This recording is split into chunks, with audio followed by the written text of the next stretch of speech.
The Book of Disquiet by Fernando Pessoa, Section 228.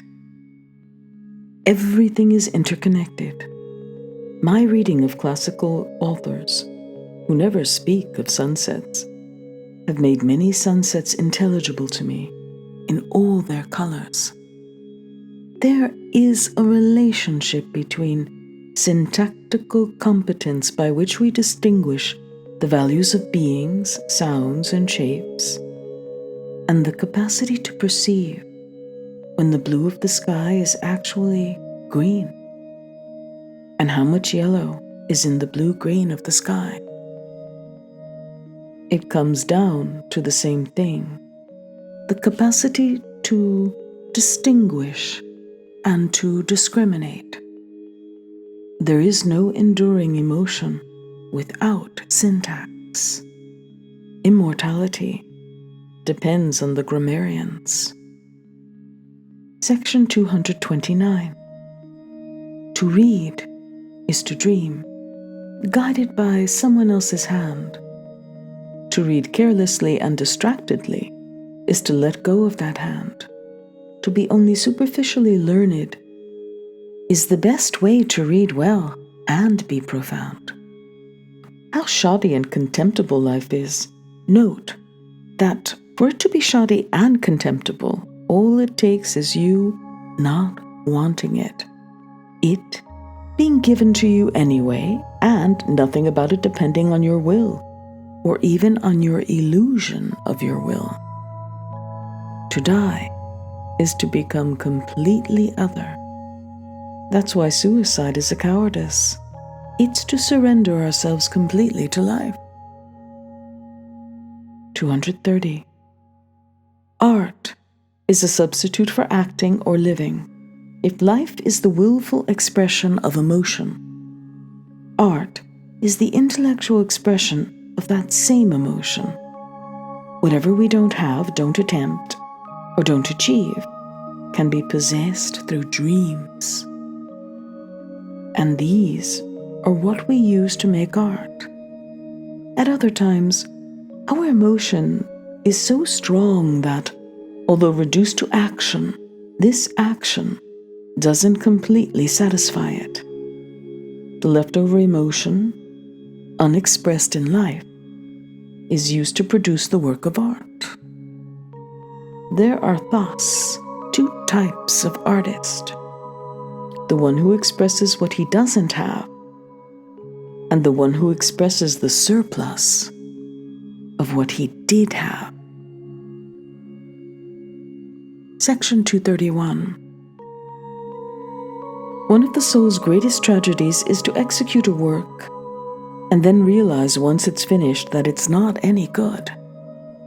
The tragedy is especially great when one realizes that the work is the best he could have done. But to write a work, knowing beforehand that it's bound to be flawed and imperfect, to see while writing it that it's flawed and imperfect, this is the height of spiritual torture and humiliation. Not only am I dissatisfied with the poems I write now, I also know that I'll be dissatisfied with the poems I write in the future. I know it philosophically and in my flesh, through a hazy, gladiolated foreglimpse. So, why do I keep writing? Because I still haven't learned to practice completely the renunciation that I preach. I haven't been able to give up my inclination to poetry and prose. I have to write, as if I were carrying out a punishment. And the greatest punishment is to know that whatever I write will be futile, flawed, and uncertain. I wrote my first poems when I was still a child. Though dreadful, they seemed perfect to me. I'll never again be able to have the illusory pleasure of producing perfect work. What I write today is much better. It's even better than what some of the best writers write, but it's infinitely inferior to what I for some reason feel I could or perhaps should, write. I weep over those first dreadful poems as over a dead child, a dead son, a last hope that has vanished.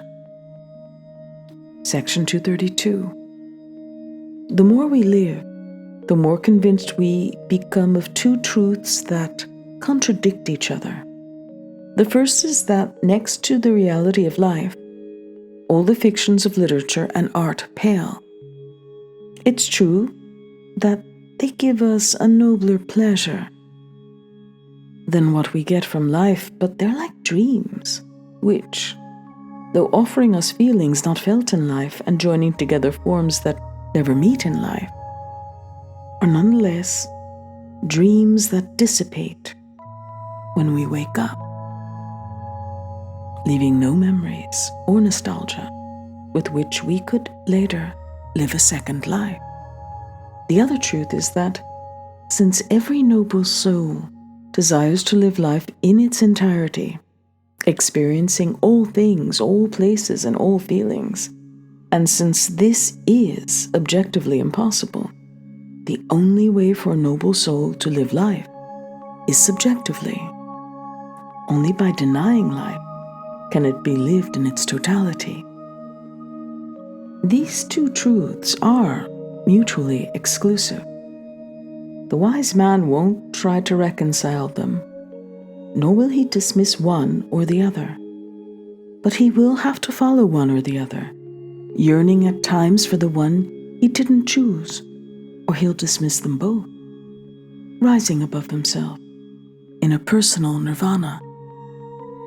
Happy the man who doesn't ask for more than what life spontaneously gives him, being guided by the instinct of cats, which seek sunlight when there's sun, and when there's no sun, then heat, wherever they find it. Happy the man who renounces his personality in favor of the imagination, and who delights in contemplating other people's lives, experiencing not all impressions, but the outward spectacle of all impressions.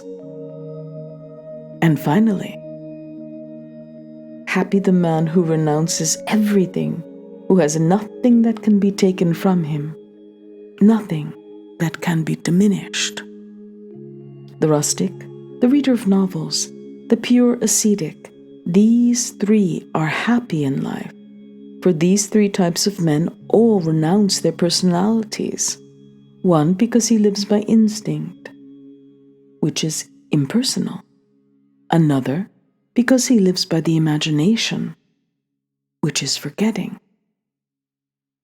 And the third because he doesn't live, but merely, since he still hasn't died, sleeps. Nothing satisfies me. Nothing consoles me. Everything that has been and that hasn't been jades me. I don't want to have my soul, and I don't want to renounce it. I want what I don't want, and renounce what I don't have. I can't be nothing nor be everything. I'm the bridge between what I don't have and what I don't want. Section 233. The solemn sadness that dwells in all great things, in high mountains and in great men, in profound nights and in eternal poems. Section 234. We can die if all we've done is love.